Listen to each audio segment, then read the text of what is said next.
Welcome, guys. Welcome to Creative Visions today, y'all. Today, I'm going to be looking at crowd animation in Cinema 4D. Today, uh, I'm going to teach you how to make this crowd, right?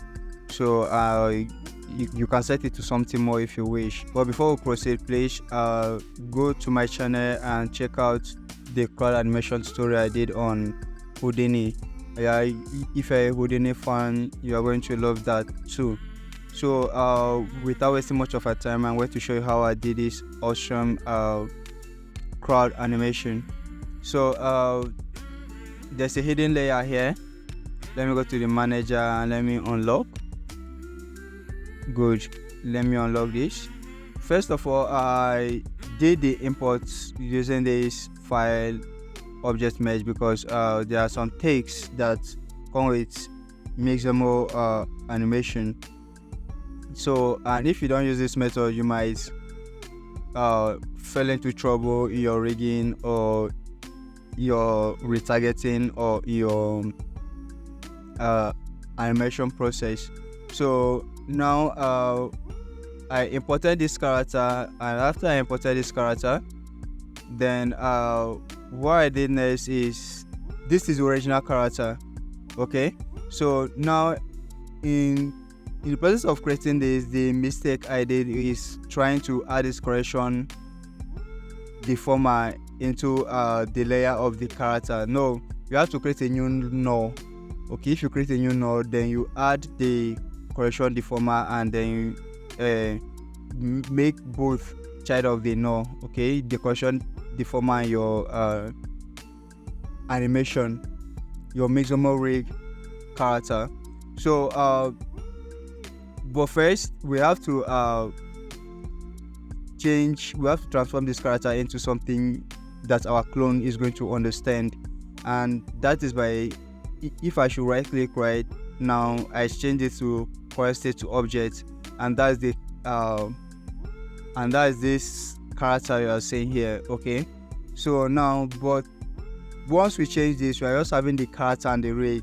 There's no animation to it, there's no life to it. So that is the next step for or how to go about this. But I'm going to still teach you another way to do this because there's a way you can bake the keyframe into the animation. You can bake the keyframes into the character. Then the character and the keyframes will be the same thing. It will no longer be you dealing with the Maxon rig and all that. It will just be just the layer and the animation. That is just it.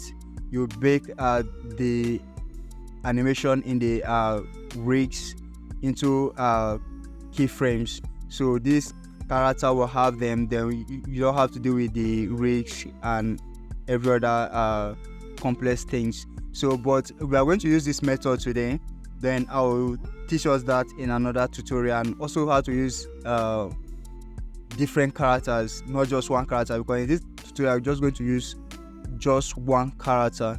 I want you to understand that. So now, after I did that to current state to object, then you have to add this correction deformer. Where can you get it? Where is come to the deformer? You have it here, the correction deformer. So you add it. Then after adding this correction deformer, all you have to do is set it to nearest. I set the size to 100 if it is not so in your own animation. It's very, very important you do this. Then we are going to add a rigging tag, and that is the point catch. Rigging. We have the point catch here. So you have to add it. If you add this tag, there's a lot of things you are going to do. But first of all, make sure that your play start, okay, is at the 0 frame. Okay, it's very, very important because you're going to store the state of this character. Then you press calculate to calculate the animation in which you're going to hit here, because all these options are going to be grayed out at first. So you have to click the stored state, then you calculate the animation of this character.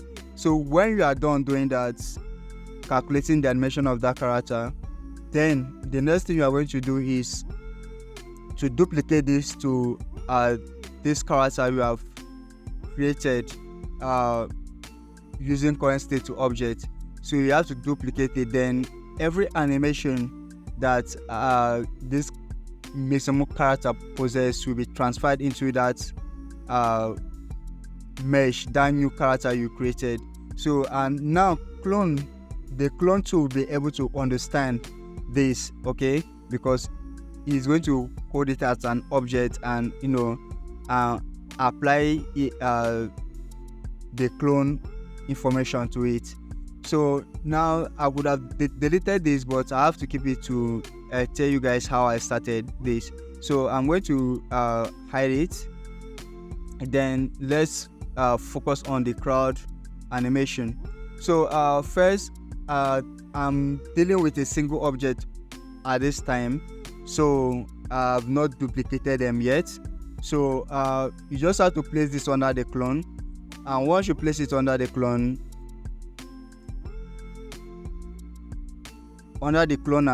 what you're going to do is set it to grid. Okay, it's very, very important you set this to grid.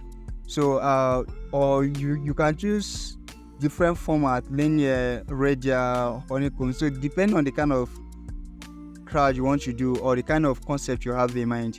Okay, so set it to random after that, and also set to render instance. This is going to help you a lot because at this point in time I'm just having the count of 11 and 15.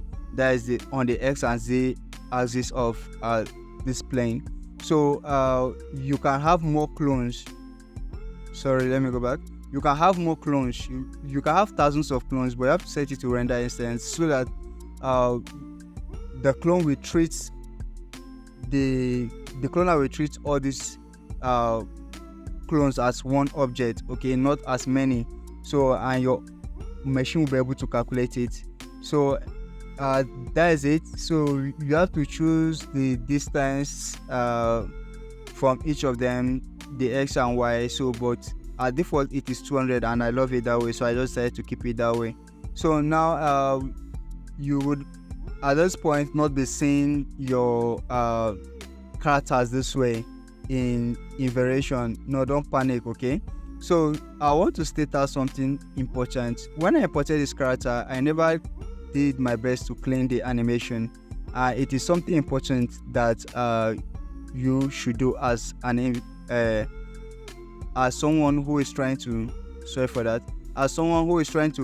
create a crowd animation. So if your animation is going to run well, then you have more time to play with it, okay? So some characters have a recorded animation, but they are still at the moment, okay, but the rest are playing. You have to go to the F curve, okay? If you go to animate, then you have to go to show tracks, then you go to the F curves, then you trim out those dormant animations, then make sure that every keyframe they're all playing nice, because this is going to help you when we are trying to loop this animation, so that you don't have still frames where the characters are still and there are no movement, because it is going to look awkward, and this is what I failed to do. So let's move forward. The next thing to do is for us to after creating this crowd now, then we start adding some things to it. Then what we are going to add is variations, right? So we duplicate this character as much as you like, okay? So depending on the population, depending on what you're doing, so you just duplicate them. Now if you come to each of these tags, the one thing you're going to do is to play with the offset. Now this, if you play with the offsets, each of them, as you can see, I gave each of them a different offset.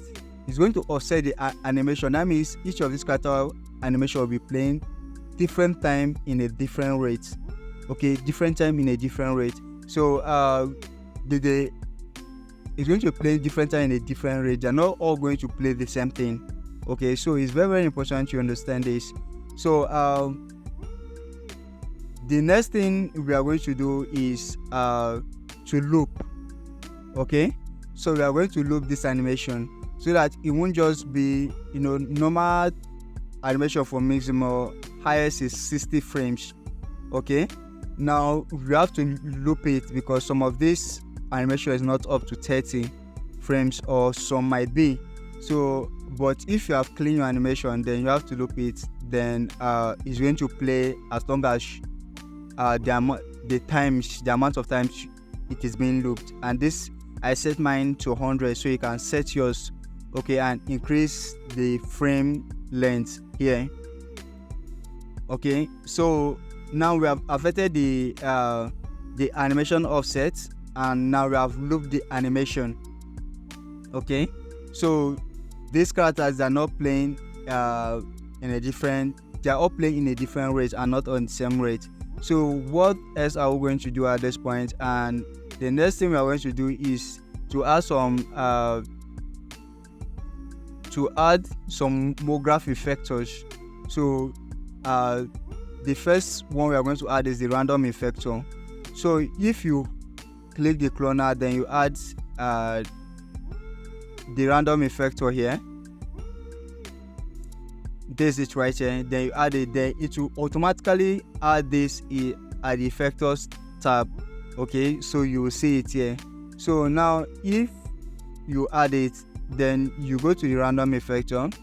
We are going to affect the position, and that is affected the X and the Z, because there's no need for the Y, because that's not where we are going. Okay, so the next thing I affected is the scale, and I affected the Y because it has to do with the height. Okay, so now if you do this, you'll find out that each of these characters have different heights. Okay, so that is very, very important.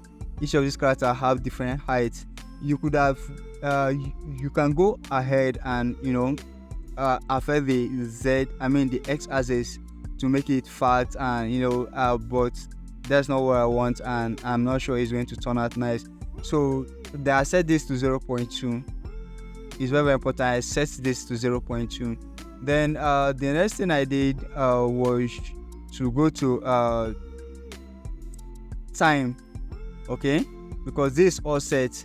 Now I use the time effector to make these characters look they're all moving forward together. Okay, and that is where I added the time effector, and now I set this to the Z axis to be negative 120. So if your animation is playing back, you have to negate it to minus. Okay, you can use any number of features depending on how the speed and how you want these characters to be moving. So, and if they're all sliding, you have to reduce it.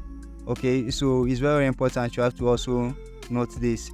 So that's what I use. I affected the position with time, then I set this to minus 120 centimeter. So I think that's all we have here right now. There's a skin to this object. If you come to my layer and the manager, and I have to create a cube and transfer the skin materials to it. So because it's kind of dark and it's blending with my background and I don't need it. So the whole point of this tutorial is to show you how to do crowd animation in Cinema 4D. So also check out, just like I said, I did a crowd simulation in Houdini, so check that tutorial out on this channel. So please don't forget to like, share, subscribe. If you have any question, please ask in the comment section below, and I will be able to answer you. And if you're a pro watching this, I would love your contribution. I would love to hear from you. So as artists, we learn from other artists and also learn from ourselves by ourselves. So please turn on the notification button to see more updates on my upcoming tutorials, and see you next time.